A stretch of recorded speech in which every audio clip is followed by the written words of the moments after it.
inscrite à ces cours en marketing de la donnée, de l'innovation et de la stratégie. Aujourd'hui, je vais vous faire un bref résumé de ce que j'ai appris ou de la qualification que j'ai reçue au sortir de la matière que je viens de terminer. Il s'agit de l'initiation au marketing digital. En amont, nous avons vu ce que c'est que le marketing, les fondements du marketing. On a vu ce qu'il n'est pas et ce qu'il est, c'est-à-dire les différentes définitions globales que l'on se fait du marketing, pour ensuite déboucher sur le marketing mix, qui est aussi appelé la recette marketing.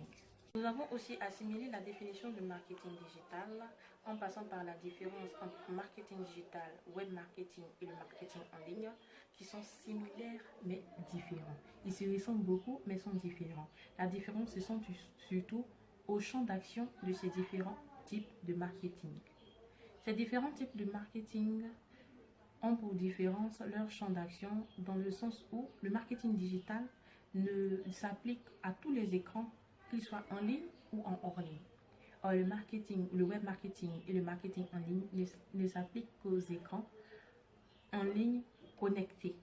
Le marketing digital, lui, s'applique à tous les écrans, que ce soit la télévision, le téléphone, une tablette, la télévision, qu'ils soient connectés ou pas. Ensuite, nous avons appris les différents acronymes du marketing digital. Voilà. Nous avons appris les différents acronymes du marketing digital qui nous aideront à mieux nous exprimer au cours de réunions et d'échanges entre marketeurs, parce que ce sont des mots-clés, des abréviations qui sont beaucoup utilisées pour définir les relations entre une entreprise et une autre, ou entre une entreprise et un consommateur, ainsi de suite. Nous avons aussi vu la différence entre le marketing digital et le marketing traditionnel. Pour faire cette différence, nous avons d'abord abordé ce que c'est que le marketing entrant et le marketing sortant. Ces deux marketings-là vont nous permettre de savoir de quel genre de marketing s'agit-il quand on parle de marketing digital et quand on parle de marketing traditionnel. Le marketing entrant, lui attire la demande vers l'offre. Mais le marketing sortant, il va pousser l'offre vers la demande. C'est deux marketing différents. La remarque est que le marketing traditionnel est plus un marketing sortant qu'un marketing entrant. Du point de vue du consommateur et de l'annonceur, le constat est que le marketing traditionnel demande plus d'efforts et plus de dépenses financières pour n'atteindre qu'une cible pas très vraiment sûr. Ce que je veux dire par là, c'est que le champ d'action est tellement large, on touche tellement de personnes qui ne sont pas vraiment susceptibles d'être intéressées par l'offre. Pourtant, avec le marketing digital, on cible réellement les personnes qui sont susceptibles d'être intéressées par cette offre-là. Et cela maximise les chances de vente. Ce cours nous a appris à structurer notre approche marketing. Au travers de quoi? En fait, pour mieux structurer son approche, il faut avoir un plan. Et ça, ici, on parle de plan marketing. Le plan marketing va nous permettre de ne pas être dispersé et de faire les choses de manière organisée, de savoir de là où on part pour une destination bien déterminée. Et pour cela, il faut savoir faire un plan marketing. Comment faire un plan marketing? La clé pour faire un plan marketing, c'est de savoir exactement les objectifs que nous nous fixons. Pourquoi nous voulons promouvoir ou faire le marketing de telle ou telle chose? Voilà ce qui va définir tout notre plan marketing. Parce que c'est à partir du plan marketing, à partir de l'objectif que nous allons définir toutes les étapes de notre plan marketing. Alors maintenant, nous avons appris ce que c'est qu'un objectif. Nous avons défini ce que c'est qu'un objectif. Dans un objectif, il y a plusieurs étapes.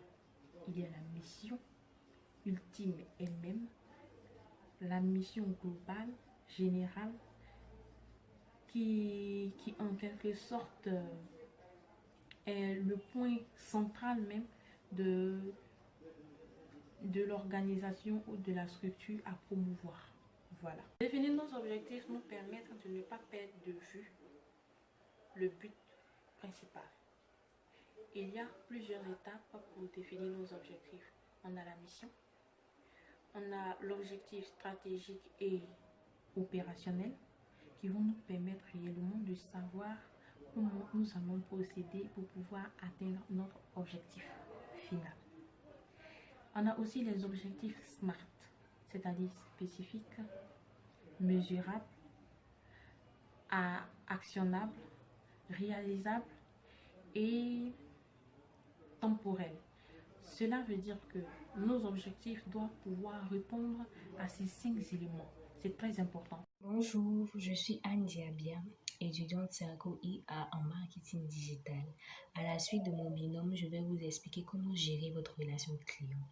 Alors, pour gérer la relation client, il faut établir une bonne stratégie marketing. Alors, la relation client se gère comment? Déjà, nous avons un entonnoir de conversion. L'entonnoir de conversion, c'est comment transformer une cible en ambassadeur de votre marque, de votre produit ou de votre société. Donc, une cible, vous avez une cible, quand vous élaborez votre stratégie marketing, vous avez une cible, vous lancez votre produit et vous devez avoir une méthode pour pouvoir transformer cette cible-là en ambassadeur. Et je vais vous expliquer une méthode qu'on appelle la méthode AIDAR. AIDAR, attention, intérêt, désir, action et recommandation. Ce qui veut dire la méthode AIDAR. D'abord, pour le A, il faut attirer l'attention de votre cible. En attirant son attention, vous devez utiliser des moyens, vous devez tout mettre de votre côté pour attirer son attention. Donc la plupart du temps, ce qu'on voit qui attire l'attention, c'est des images excentriques, des choses étranges, si on veut, des enfants en bas âge, etc. Et la méthode AIDAR vous permet de transformer cette cible-là en ambassadeur, mais cette cible va passer par plusieurs étapes. Alors, de cible, il va passer à visiteur. Après avoir attiré son attention, il faut susciter l'intérêt. Donc, quand vous allez susciter l'intérêt, il va aller sur votre page et là, il devient un visiteur. Et quand il va devenir un visiteur, il doit atterrir sur votre landing page. Landing page, c'est la page d'atterrissage. La page d'atterrissage doit être optimisée pour que ce visiteur devienne un prospect. Et là, sur cette page, vous devez susciter ou stimuler le désir de ce visiteur pour qu'il devienne un prospect. Le prospect, c'est quelqu'un qui a l'intention d'acheter, votre cible ou votre visiteur qui a l'intention d'acheter. Donc, votre landing page doit être vraiment optimisée pour que ce visiteur devienne un prospect. Et quand il devient un prospect, maintenant, vous devez l'inciter à l'action. Vous devez l'inciter à l'action. Le prospect, il doit passer à client pour qu'il puisse acheter maintenant votre produit.